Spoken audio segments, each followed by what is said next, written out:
Good afternoon, everyone, and welcome to Wanderlust Wednesdays. This is the weekly webinar series in which we take you on fantastic voyages all around the world.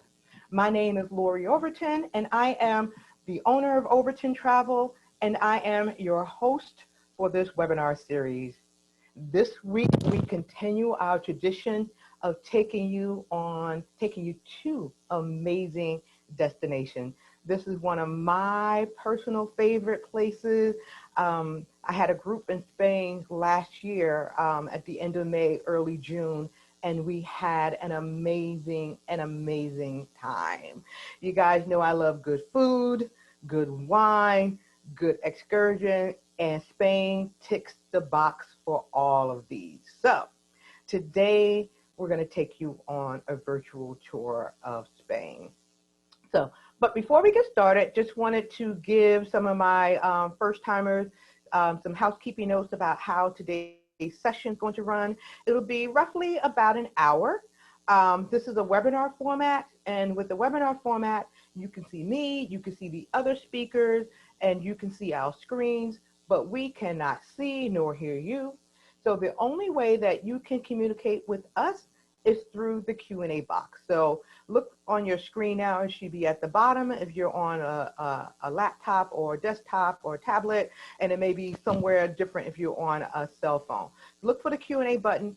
That is where you will type your questions that you have for me or the presenters. Type them there, and then at the end of the presentation, we will go through all of the questions. Our moderator today, as always, is Donna Snyder. So you'll see Donna posting things in the chat box, and also she will answer our questions, or manage our questions. And the chat box is where you communicate with these others. So we have a lot of regulars that come every week. So go say hi to your friends. Say hi to Donna. Also, if we have any first-timers in there, just say first-timers. So we want to welcome you as well. For those of you who are joining us by Facebook, please type your questions in the comments, and we will review those questions as well. Okay, so before we get started, I always like to do a poll to see who do we have here on the line with us. So I want to find out how many people that are currently listening have already been to Spain. So I'll give you about 30 to 45 seconds to answer the poll so we can see who we're working with here. All righty, so about half of you have answered. I'll give you about 5 more seconds and see. Okay, so I am going to end the poll right now, and I'll share the results with you who are joined by Zoom. And we have 38% of you have been to Spain before, and 62% of you have not. So that's a good mix. So Spain is a big place. So you may have been to Spain, but I'm sure we're gonna give you some little nuggets today of places that you may not have been before. So it's a big country, and we're gonna tell you some new stuff today, hopefully. All right. So now that we know who we have on the call, we are going to start our presentation, and we have the honor of having with us today Dolores Mazzara. She comes to us, she's based here in the great city of New York. But she works for Spain Tourism. So Dolores, I am going to turn this over to you now, and we are in your capable hands. Okay, just one question. The video, you're not playing the video first? Oh, thank you for reminding me. See, great. Okay. I'm so excited about the presentation. So let me, I always, I do this every week, right? You would think I have it down by now. So let me share with you guys the video that I have of Spain. It's about a minute long, and this should just get you in, just kind of set the mood for what we're about to talk about today. Okay, here we go. You can't stop thinking about it. That hidden cove, just for you. That little hideaway in the mountains.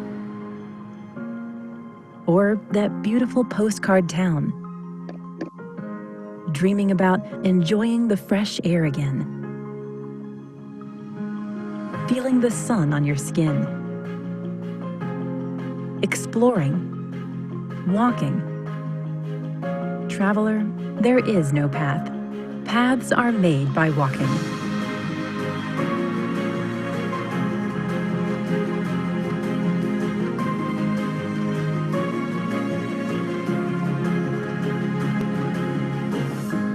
Never stop dreaming. Spain will wait.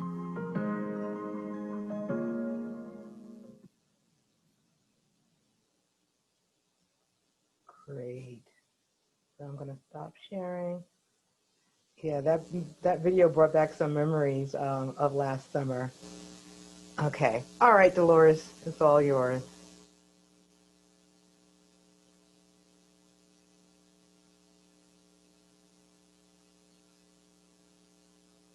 Oh, I can't. Dolores, I think you're on mute. You hear me now? Uh-huh. And do you Okay. want to make the screen a little bigger, I think? Yes, I am. Okay. There we go. Good afternoon. Everybody hear me now? Yeah. Good afternoon and welcome. My name is Dolores Mazzara. I'm from the Tourist Office of Spain here in New York. Thank you, Lori, for this opportunity to speak about Spain. Lori Overton knows Spain well and will make your trip a great and memorable experience.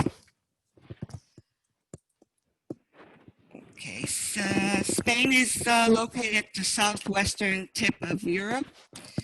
To get an idea of its size, it's approximately the size of Texas. It is made up of 17 regions plus 2 autonomous cities, which are located in North Africa. The weather in Spain is mild all year round. It still has its seasonal contrasts. Basically, you can compare the climate to the state as in the state of Georgia. You can get the current weather conditions before your trip by visiting our website, which is spain.info, and that is easy to remember. And you'll get the daily weather, the current weather, and they'll tell you what to pack for your trip. Okay, and for practical reasons, the currency in Spain is the euro. Spain is very varied. Northern Spain is beautiful, green, lush, wonderful.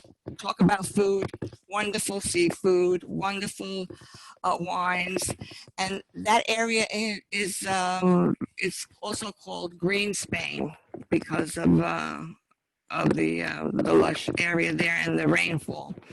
And this is the actual Green Spain, which is Galicia, where St. James Cathedral is located, and the Basque Country. Hopefully you're familiar with it. All beautiful, beautiful areas and beautiful beaches. The fishing towns, there's all fishing towns around the northern coast. Like I said, each region is unique. There's in northwestern Spain, you have Galicia with the Cathedral of St. James, and where the pilgrimage to St. James ends, if you ever decide to do that, and that is Holy Year, which is next year. Further east, these are the towns I'm sorry, I went a little fast there. These are the towns up in that northern area. Now, further east is Cantabria, Santander, which is also wonderful for eating and drinking wine. And they have the prehistoric caves. These caves were found in the early 1800s, and they're dated back 15,000 years. Now, they're not open now to the public because they have to be preserved. So they have a replica right outside of it that you can visit, and it's amazing to see what people did 15,000 years ago. Let's see, on the eastern coast, oh, this is the St. James walk that I was telling you about. It's a pilgrimage that you go along all of northern Spain. They start from the French border all the way to Santiago. Oh, and then we have these wonderful trains, the Trans-Cantabrian, which goes along that coast also. They stop along the way to in these towns where you get to experience the culture, the food, and the great wines. And also the Costa Verde Express. Both are great trains if you want to go, something different. Here, my favorite part is the food. We have the paella the paella is made, depends on where you are, with different ingredients, with different meats, seafood, but every area it's delicious. It's an experience. You have to like fish, that's for sure, or seafood. Then we have the tapas, and in northern Spain, in the Basque area, they're called pinchos instead of tapas, but in most of the areas they're called tapas. And they're just little portions of food that you can, instead of having a big meal, you can have a glass of wine and these little portions of food.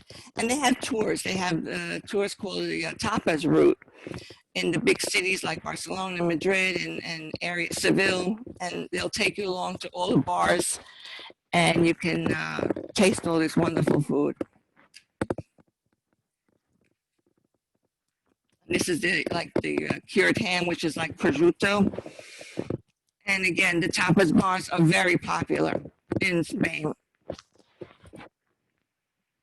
Seafood is great in the northern coast and the southern coast. It's just absolutely wonderful. And the fish also, fresh fish. And of course they have meats and just veal and steaks, just like we do here. But they prepare it uniquely. The scallops, my favorite, the ones on the right, delicious. And again, they show you all the fish that's available in seafood. Now this is something very simple and one of my favorite things. This is called patatas bravas, and it's actually little cute potatoes that are French fried with hot sauce. And this you can get at any bar in Spain with your either beer or wine. And it's great. Like I said, one of my favorites. And now we go to the other vice, the wines of Spain. They have wonderful white wines in the northwest. You have the Cavas near Barcelona, the Riojas, the Ribera del Duero, and of course the sherries in southern Spain. And they have wonderful wines everywhere. I don't know every winery there is, but you can do this route also, and you get to taste the wine, and they serve little tapas with the wine tasting, and that also Lori can arrange for you. Here's some of the bodegas, which are wineries in Spain, not the bodegas like we have here in New York.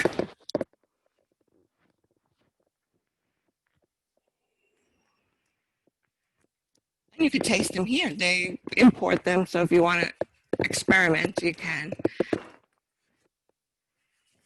This is the Hotel Marqués de Riscal, which is in the wine area of Spain. This was designed, the architect was Gary. He did it. It's a beautiful hotel. Inside is absolutely gorgeous. And I believe they have a great spa in there also. Flamenco. What can I say about flamenco? There's great tablaos, which is where the flamenco is done, in Madrid, in southern Spain, Seville, Cordoba, Granada. Granada even has flamenco and restaurants in the mountains. They're built into the mountains, and you get to see a show and have a great meal and see the scenery, because the Sierra Nevada is right behind Granada, and you'll see it's absolutely breathtaking. And if you like this, they have you can have dinner and see the flamenco show, and they have also flamenco courses that you can take. Here's a few more pictures. And this is Madrid. This is the Plaza Mayor. This is where people go to have coffee or tapas and wine. Now, inside these little corners, if you can see in the square, there's little streets, and they're like alleys. And these alleys all have bars and restaurants also that are wonderful. There's a famous one alley called Cuchilleros, where there's a famous restaurant called El Botín, which was Hemingway's favorite restaurant. It was built in 1725, and it's said that Goya, the painter, was employed there as a dishwasher, just for some trivia. But it's still, the food is excellent, it's very rustic, and it's worth a visit. And then you have the art in Spain. This is very interesting, the street art culture with the graffiti artists and the local artists building, painting what we try to hide, but they made it in art form. And this is the famous museum of the Prado, which is, I think, second to the Louvre in the world as far as collections are concerned. You'll see paintings there that you've seen in books and recognize them right away. This is really worth, I'm not a museum person, but this is worth the visit. I don't know if Lori has seen it, but it is absolutely incredible. You'll see works from Goya, Velázquez, and many, many, many more.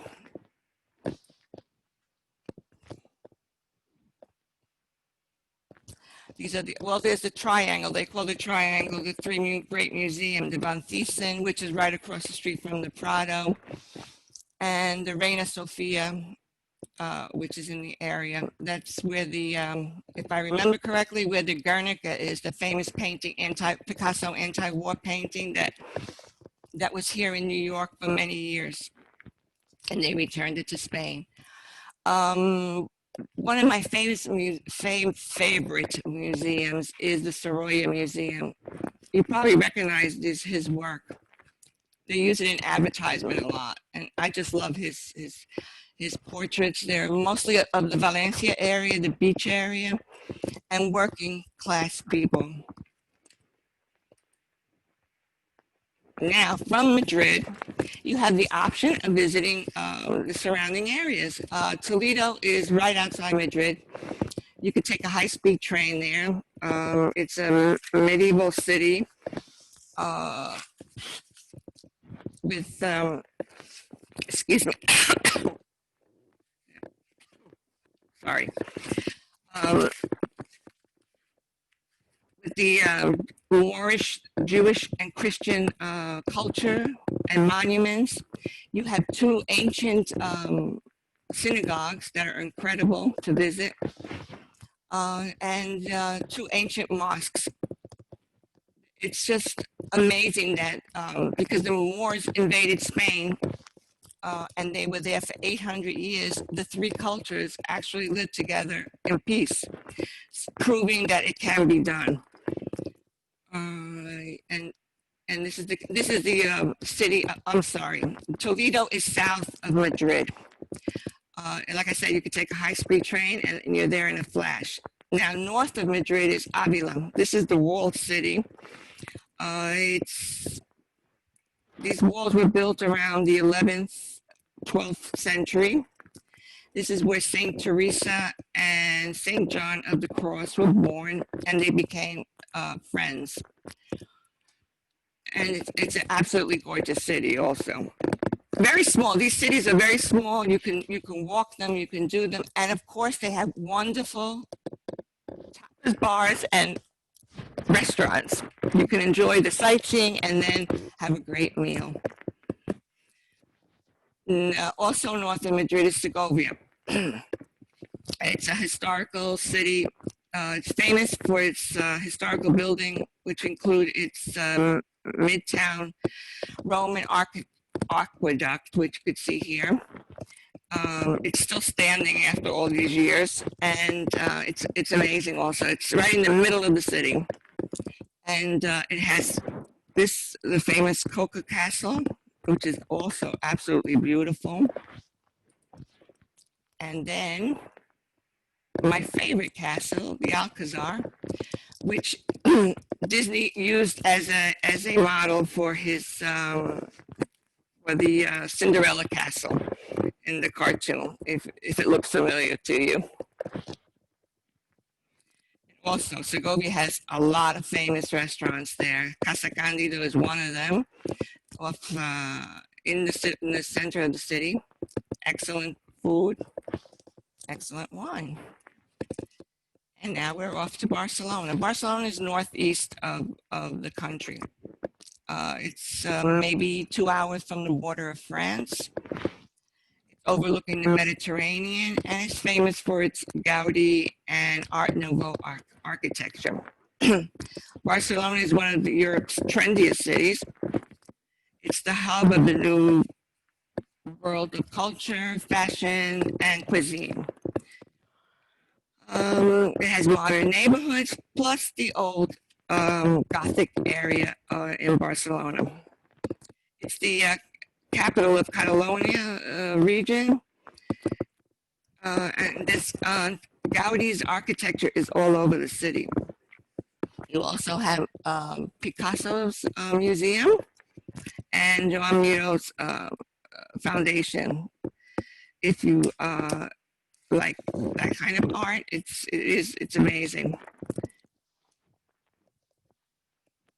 And Parque Güell, which is right in the middle of the city also, it's also another example of Gaudi's architecture. This you could spend the whole day here, I think. Now, Costa Brava is north of Barcelona. You can go to, there's many beaches that you could spend the day there. Or you can go to the Girona, the city of Girona, which has a rich Jewish history. If you're interested in Jewish historical facts. See the staircase here? That's where they filmed the Game of Thrones, a few scenes there. Of course, they enhanced it with a few more sceneries, but that was basically what they used. And this is the Gothic area. That's what I told you that I love, the Gothic area of Barcelona. You can walk here. These cities are walking cities, because especially like the Ramblas in Barcelona, it's cut off to traffic. There's no cars. You can walk freely in the street. It's very tourist friendly. And also you have the Dali Museum up north from Barcelona. That's about an hour away from Barcelona. It's also another amazing museum. He was a little strange fellow. He has beautiful pieces of jewelry that you can see and artwork that's amazing.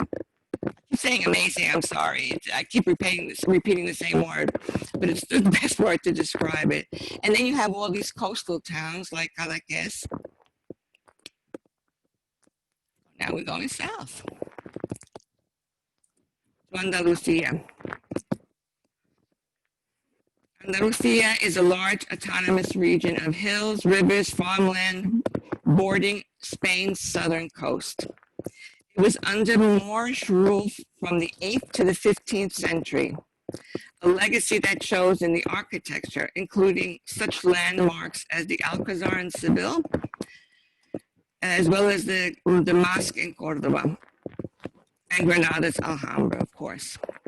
This is this used to be a minaret right here. They built a cathedral around it, but this is a minaret This is an example of the Moorish architecture. This is the park. Here's the mosque in Cordoba. It's one of the most beautiful mosques in the world. Of course, they built a church around it on the outside, the cathedral, to maintain it so it would never be destroyed. That's what they did. They built a church around it. And next to it is the synagogue. So you see Jews and Muslims live together with not that any problems that we know of. Even the synagogue is amazing, the architecture. And this is in Cordoba, is the Jewish philosopher Maimonides. This is a statue, a tribute to him. He was born in this city. This is a palace and also in Cordoba. This is another beautiful area, the Alhambra. The Alhambra is a palace also built by the Moors way before Columbus discovered America. And this is called Patio de los Leones. This is supposed to represent the 12 tribes of Israel. And here's the Alhambra from the outside. They have amazing gardens also. And at night, they have, during the summertime, you can go at night and visit it with all the lighting. It's beautiful. And we have beaches in Andalusia. We have Marbella with its yacht club and beaches in the Costa del Sol. And it has a few beaches, and Costa del Sol has many beaches you can see while you're in southern, or if you want to go to the beach. But taking on that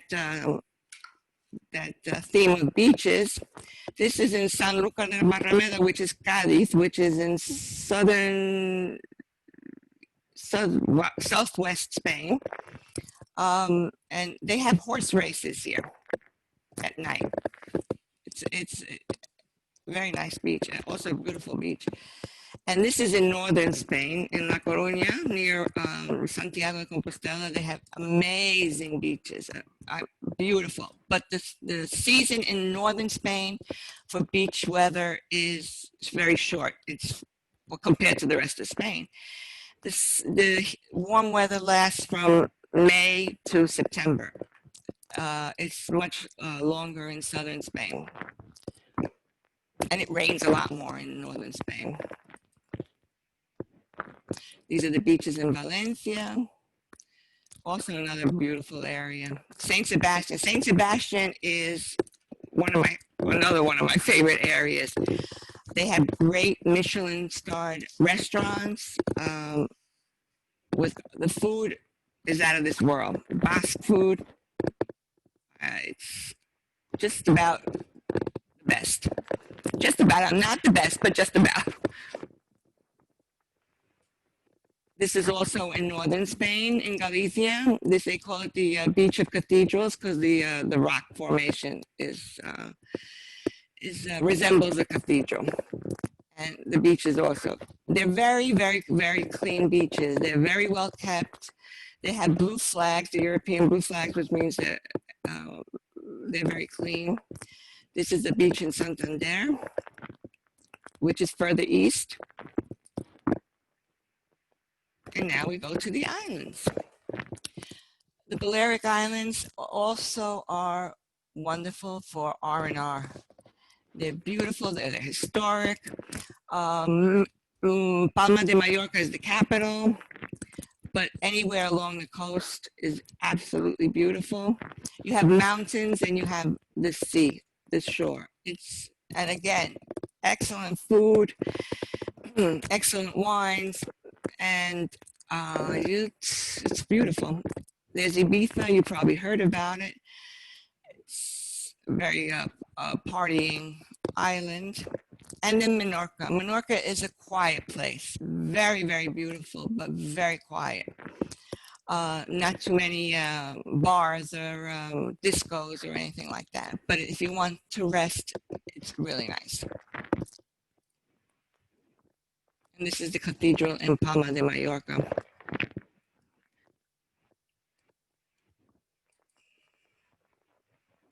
Daya is in Mallorca in the mountains. You get a beautiful view of the island from this area, Daya, and they have beautiful hotels, 5-star hotels. It's a winery in Mallorca that you could also visit. Again, they have wine testing, and they give you some tapas while you're there.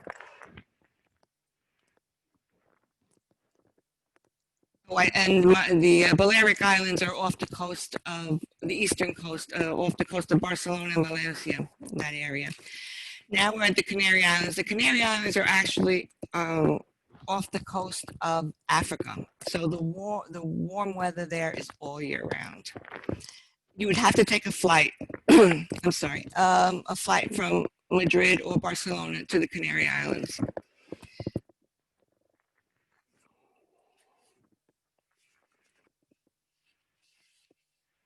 This is the island of Tenerife, also worth a visit. I'm sorry, my throat. This is Gran Canaria with the sand dunes. It's lovely.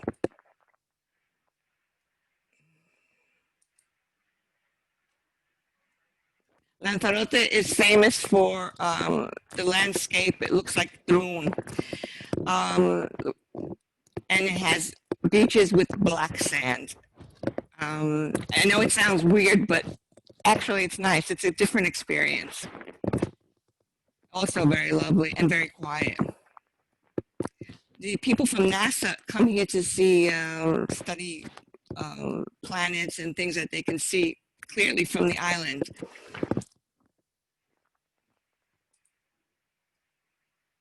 I have to mention the Paradores. Paradores are government-run inns. They're usually monasteries, convents, palaces, castles that have been converted to hotels with all the modern amenities. Some of them are modern buildings, but most of them have a historical background. For example, this one is in Leon, which is in the middle of Spain. Absolutely gorgeous.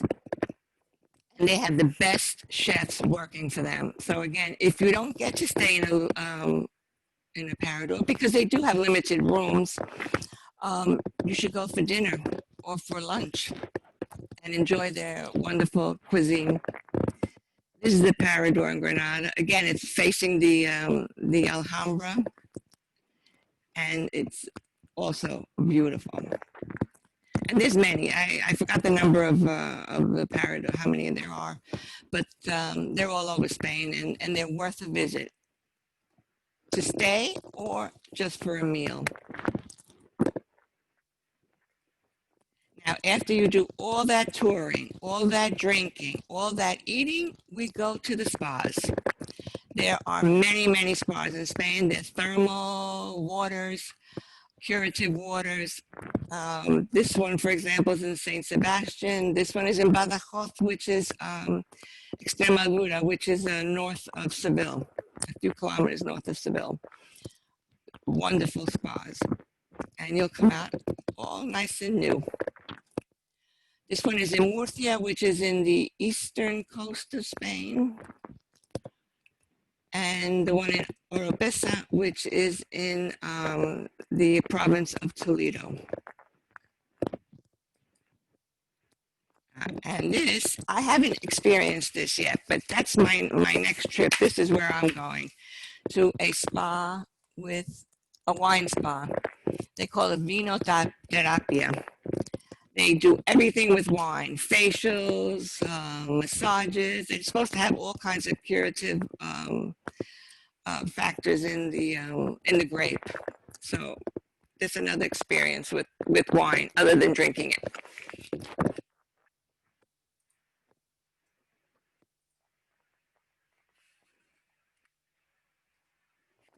And all this information you can download on our website. You can download our brochures. We have brochures on each area, on products, on routes you can take. But Lori knows them well, so you can ask her any question, and she will get it to you. And that's hopefully you'll be going to Spain soon. Thank you for your attention. Thank you, Dolores. Thank you so much for your presentation. It took me down memory lane for some of the places that I have visited recently. Like one of my favorite places was the Alhambra, which pictures cannot do it justice. So I think for your first time visit to Spain, make sure you get down to Granada and visit the Alhambra, and then similar to like Dolores had mentioned, in Cordoba, it was amazing to see the building that had the mosque, the church, and the synagogue all together. So that is perfect for today's world, to see that people can coexist together peacefully. And the architecture, even if you just take out the religion, the architecture is just it's just amazing. So there's so much to do there. I haven't done the beaches yet, so I'm looking forward to doing the islands, the Balearic Islands, and then the Canary Island. Oh my gosh, so definitely worth the trip back. So I have a few questions, but I'm going to let the folks on the call, I see there are a couple of questions that people have submitted. So I'm going to turn this over to Donna now. And Donna, you can go through the questions, and as folks, if you have some more, continue putting them in, and we'll get those answered for you. Okay? All right, Donna. All righty. So the first question is, how long is the flight from JFK to Madrid? 6 hours. What is the water temperature for the beaches on average? In southern Spain, it's like 65 degrees in the summer. Okay. If I remember correctly, but I'll get that information for you. But from memory, it was about 65. Okay. Not the Caribbean. It's not the Caribbean. It's not that warm. It's warmer than northern Europe, but not that warm as like the Caribbean. Oh, okay. So do you guys have like spring and fall there? What is your temperatures normally? Oh yeah, they have the seasons, but of course summer is very hot, especially in southern Spain. But the winters are very mild. In Madrid, it's like, I went in February, it was like 40 degrees in early morning. And you have people walking around with fur coats and scarves. And for New Yorkers, it's nothing, 40 degrees. But as soon as the sun comes out and midday, it goes into the 50s. So, and that's the coldest area, because it's got a high altitude in Spain. So the average temperature in southern Spain is about 65 in the winter. Okay. All right, Lori, it's all yours. It's all mine? Okay. All right, then. For you, Dolores, is there like a typical itinerary? I know the itinerary that I took last summer, and I don't know if this is typical. So what we did was we flew into Madrid, so we stayed in Madrid a couple of days. Then while in Madrid, took the day trip to Toledo, which was amazing. And then I think we went to Granada, visited Granada, and then that's when we went to the Alhambra, which is the highlight for me. Then I think we also visited an Andalusian horse farm, which is very unique. We saw how they raised the Andalusian horses, and we got a one-on-one kind of training session with the trainer, with the horse trainer. So that was good. And then from there we went to Seville, which in my mind, before I had gone to Spain, Seville was what I had envisioned Spain was to be like, with all of the cobblestone streets and the small little alleyways. And that's where we took the flamingo class. So we took a class with flamenco dancing, and all of this was private. So you guys, you know, if you travel with Overton Travel, all our tours are private. So we had our own van. When we took the dance class, we were by ourselves. Of course, the tours of the monuments, other people are with us, but we have our own tour guide. So keep that in mind, particularly in this COVID world. And so it's so funny. I'm getting off on a little tangent a bit, but a lot of things that people are recommending for how we should travel. I won't say post-COVID because it's during COVID. COVID's going to be with us for a while. I'm just saying that it's going to be with us for a while. So if you want to travel, you're going to have to learn to travel safely. And for Overton Travel, we don't have to really make a lot of changes in our tours because our tours are always private. It's just my group that comes with us. We have our own tour guide. When we do our tours, it's typically just us on the tour as well. So that won't change during the COVID world. So we did all of that in Spain. And then so after Seville, then on to Barcelona, which is one of my favorites. Like you mentioned, Dolores, wonderful walking city. Going through Las Ramblas is beautiful, easy to walk through. We actually had a walking tour scheduled for maybe 2 or 3 hours. And it went almost all day because our tour guide, we had such a great time with us. And the tour was supposed to be over, but he said, "Oh, I don't have anything else to do the rest of the day." So he's like, "I can show you guys around." And my poor little group, we walked for probably 5 or 6 hours when it was supposed to be like a 3-hour tour because the guide was amazing. He took us on extra things that wasn't part of the tour, but he was having a great time with us. We had a great time with him. He didn't have anything else to do. So the 3-hour tour, you know, it's like Gilligan Island, you know, turned into 6 hours. Turned into 6 hours. But so typically we do Madrid, Barcelona, Seville are the 3 main places that we hit. Is that kind of a typical first time tour? That's a perfect first time tour. Okay. I would do Madrid and the surrounding cities, like you said, Toledo, Avila, and Segovia, and then head down to either by bus or your own bus or by high-speed train to Seville or Cordoba. You could start in Cordoba and then do the three royal cities, as I call them, and then you could visit like Cadiz and different other areas because there's the route of the white towns down there. There's so much to see. I mean, we couldn't put it all in the presentation, but there is so much to do and see. And basically everything in Spain works around food and wine, as you know. Yep. People are very sociable and they drink but not intoxicated, but they drink and they eat very well. And the social life is based on that and having a good time. People, you know, they've been a little restrained now because of what's happening. That's it. I wanted to touch that subject. Spain is going by the rules of the EU as far as sanitary things. The hotels are going by the strict guidelines of the European Union. They were clean before, but they are now extremely exaggerated cleaned every day. I don't know how many times a day. So it's a little bit of peace of mind.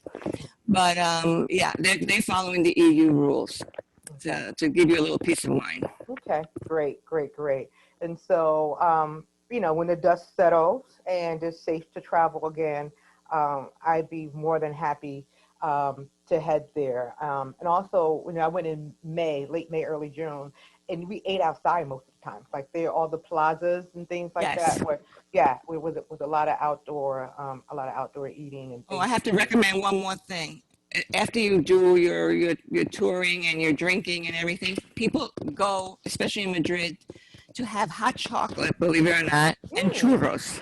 Do you know what churros are, right? Yeah, I know the churros. Yeah, okay. It says it cures all hangovers. So you see people there of all ages at 3, 4 o'clock in the morning drinking the hot chocolate, which is thick, and churros. So next time you go, you have to have that also. Okay. That's an experience.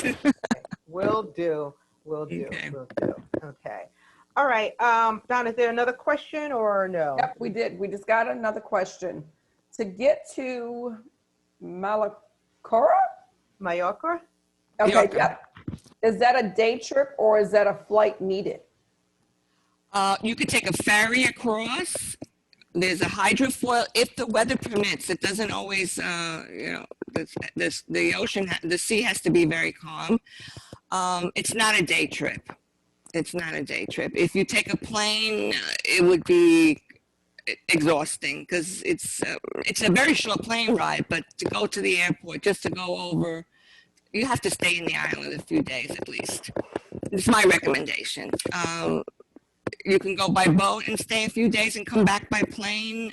You have either option. And the one that's kind of quiet, you know, that was Menorca. Yeah. Like, is it too quiet or is it boring? I mean, like, No. quiet What now, I mean, you know? no, not what I mean quiet. It doesn't have the big hotels. It has small hotels. It has not, I won't say bed and breakfast type. Okay. And there's not a crazy discos like in Ibiza. You know, it's a little bit wild. I'm a grandmother, so to me it was wonderful. It relaxed me, and you know, but maybe younger people won't like that. They want to, you know, dance and have party. But it's good for like an end of a trip, maybe a day before you come home. But it's such a beautiful island. It's worth the trip even just to see it. They have little coves with the beaches, and they're so private, and it's romantic if you go with a couple. All right, that sounds like something my clients like, you know, because it's one of those. One of the things that I've been doing lately with some of my tours is after we run, you know, do all this touring, kind of nice to end it somewhere slow for a couple of days, so you can go back home refreshed and not feel tired. So you can slow it down at the end of the trip. Okay. One more question that I have. About the Canary Islands. So how long would you, like, do most people spend a couple of days there? Would you go visit the different islands or just go to one? You know, is that, are they pretty popular? They're popular. They're popular among Europeans. Americans, no, not as much. I mean, they go, but it's not as much because you have to go to mainland Spain and then take a connecting flight. So people don't like to do that, especially because Americans have such short vacations. Europeans have a month vacation, so they can, you know, go and stay in. I would stay in the Canary Islands. I like Tenerife and Las Palmas, not Las Palmas, Gran Canary. They're both nice, but you have the little islands that are also, those you could do as day trips. If you stay in Tenerife, you can do the other islands as day trips. Okay. And see the ecosystem, because they preserve the ecosystem there, and you see a lot of things that we don't see normally. But they're beautiful islands. Tenerife is very pretty. Okay. All right, we wind up with another question, and it says, "What is the best time to visit?" As Lawyer mentioned, she went in May the last time she visited. What is ideal? So what is the ideal time to visit? Now, it depends what you like. If you want to stay on the beach, anytime from May to September. My favorite time of the year is October because there's not that many tourists. The leaves are turning. It's a beautiful time of year, and it's not that hot. I don't like the heat. In southern Spain, it gets to be 100 degrees. So, and you know, if you like that, then it's wonderful anytime in the summer. I like October. I like May. I think those are the perfect months to travel to Spain. Now, northern Spain, you have to go in July or August, I recommend. So is it pretty crowded that, you know, like Europeans go on vacation in August as well? Yes, So, yes. So it would be pretty crowded. It is crowded in July and August, especially more than July. Okay. All right. Spaniards go on vacation too. So I guess it's like here in the States too. Summertime, school's out, Americans are traveling to all our national parks are busy, you know, all our, you know, famous tourist attractions, Disney World. Oh yeah, oh my God, yeah. We're all busy here. So the summertime is pretty typical. All over the world, it's been busy. And I do, so that, you know, most of you guys notice that most of my trips are during not off season, but shoulder season. You know, like two times I've been to Spain twice. Once was in October, like you mentioned, Dolores, and the weather was still very mild. And then another time was in late May, early June. Beautiful, beautiful weather then, and you tend to avoid the crowds. So good advice on that. Okay. Great. So I think, are we out of questions, Donna? Yes, ma'am, we are out of questions. Okay, so we're out of questions. So I'm just going to begin our closure. Two things I want to do. I want to take a poll now. Now that, oh, did I see a question pop up? I think we did. Okay. What are the COVID requirements to enter? Do you need a COVID test? I think that Lori can answer that one. Oh, no, I don't. Yeah, I think Spain is currently closed to a European. Like the EU, yeah. Yeah, the EU. So Spain is part of the European Union, and right now, most countries in the European Union aren't allowing Americans to enter. I think the only places we can enter in Europe because of some small Croatia and Turkey are the two, and also like Albania and places like that. If you want a list, I can give it to you. But like Spain and Italy and places like that, the main countries in the European Union aren't allowing us in right now. So we don't know what the protocols will be once they do start allowing us. I mean, I don't know if you have any additional information to add to that, Dolores. No, we every day we get updated, and so far, no, it's not opened yet. Mm-hmm. Hopefully, I was hoping for October, but let's see what happens. Mm-hmm. Yeah, no, it's and it's strict for them to come here too. They have to be in quarantine 14 days, and so it's it's complicated right now. Yeah. So I'm looking at Spain trips for like late next year or even a little bit later. So, but now's a good time to start planning. So that's why we do these Wanderlust Wednesdays. Right. We can start planning for the future, and we can get an early start, because when these floodgates open, it's going to be you, me, and everybody else starting to travel. So, I like to say, let's stay ready so we don't have to get ready. So, okay. Lori, there's one more that came in. Okay. Do Spain have festivals? If so, when and what are they? Festivals? Is it festivals? Yeah. Festivals. Okay, that's one thing I forgot to. Spain is, yes, a lot of festivals. You have like the famous ones that Running of the Bulls, the April Fair in Seville. Every town, every city has their festivals, and most of them are in between the months of June and October. So you'll catch a festival somewhere when you visit, and they go all out on the festivals. It's a big party. All righty, Lori, it's all yours. Okay. All right. So let's take a poll real quick now that you guys have learned a little bit more about Spain. So, although they're closed now, but let's say when they open in the future, let me know who would be interested in going to Spain, and when do you think you'll be comfortable with going. So we'll leave this poll open for about 30 to 45 seconds, and then we will reveal the results.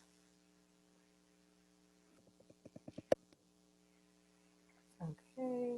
Yeah, it's a great place. One of my faves. I think you guys all already know it. It just has so much to offer. And also right now it's perfect for social, even before, it's perfect for social distancing with all the outdoor activities that we can do as well. Okay. So I'm going to close this poll right now. So you got about 5 more seconds if you can't find your button. Okay, all right, so let's see what we have here. Let's share the results. We have 100%, so 26 people said they wanted to go to Spain. And it looks like next year, next summer and fall, we got a couple of brave folks, but more like 2022 is when most of the folks will be interested in going. So we're looking to December of 2022, and between April and September. So that's a good time when you'll probably be seeing a lot of Overton travel folks heading to Spain. And so it's great. It's great. So thank you all for participating in the poll and letting me know when to start planning these tours. Look like I got enough folks for a group, and 2022 is going to be a fabulous year for us. So you guys are going to do a lot of traveling. Before I let you go, just want to give you an update that there is no Wanderlust Wednesday next week. We've been doing these every week since mid-April, but next week we are taking a break because I am going on my first trip since the lockdown. So next week I'll be heading off to Bermuda, taking a leap of faith. So guys, keep me in your prayers that I travel there safely and come back home safely. I'll be documenting my trip, and it'll probably be in a future newsletter or on social media. So there is no Wanderlust Wednesday next week, and then so that's September 30th, and then the next one in October 7th, that will be a webinar on Overton travel. So I will, I've been hosting all of these webinars for the last few months. And on October 7th, I'm actually giving the webinar. So want to introduce and reintroduce to you guys Overton Travel, tell you what we do, because we have a lot of new folks that come on these webinars each week, and I just assume you know what we do. And I'm like, you know what, Lori, don't assume. So tell them about Overton Travel, what we do, where we can take you, how you can book with us. Also, answer your questions about travel moving forward. I think that's a great time, since I would have just come back from my first trip. I would tell you what I did and how I prepared for my travel. My personal philosophy is that even with a vaccine, I won't go into too much detail, but even if there is one ready by the end of the year, what have you, we won't all be vaccinated. So at some point, we're going to have to do some things personally to be able to travel safely, if you so choose to do so. I understand some people aren't going to travel, and that's fine. But for those of us who are just like, you know what, I think we can do it, and do it in a safe manner, I'll show you how we can do it safely. And still have a good time. So that's going to be October 7th. It's going to be our next webinar. Please sign up. Please join us. I want to hear from you. And actually, it's going to be in a meeting format. So it won't just be me talking. You all will be able to ask questions during that webinar live, not just through the Q&A. We're going to unmute you. I don't know if I'm making the right decision here, but I'm going to unmute you on October 7th and let you be seen, let you be heard, because I miss you guys. The webinars are great, but you guys know I'm having a hard time. I'm a hugger, number one, so I can't hug people. I'm a talker, and I'm going to shut up in a minute. I like to talk with you, and I need to hear from you. So on October 7th, I'm going to hear from you. You're going to hear from me. It's going to be an exchange, interactive meeting format. So I'm excited about that. We're preparing for that now. Okay, guys, I want to let me put my last slide. I'm going to thank Dolores. Thank you for sharing with us. You've been a joy to work with over the last couple of weeks and preparing for this. So appreciate that. Thank you, Donna, as always. And I'm just going to put up a slide here that just has my contact information. Most of you should have it, but just in case you don't, let me see if my new thing is working. I created a new slide. I thought I did. Anyhow, let me stop this. And I wanted to share with you, here we go. My contact information on the screen. If I can get this working, I'm usually pretty good with this, but let's see. There we go. All right. There you go. All right, there you go. Yeah, it was just being temperamental. Anyhow, so we're right at the 2 o'clock hour. Thank you guys for joining. That's my contact information. If you have any questions about traveling anywhere in the world, but in particular, we're talking about Spain today. So any trips to Spain. And for those guys who are ready to travel early, hey, you know, I do individual trips as well. So you can break away from the crowd, and I will put something together especially for you. So thank you for joining. You know, be safe, be well. I'll see you in 2 weeks. Okay. Thank you. Have a great day. Bye.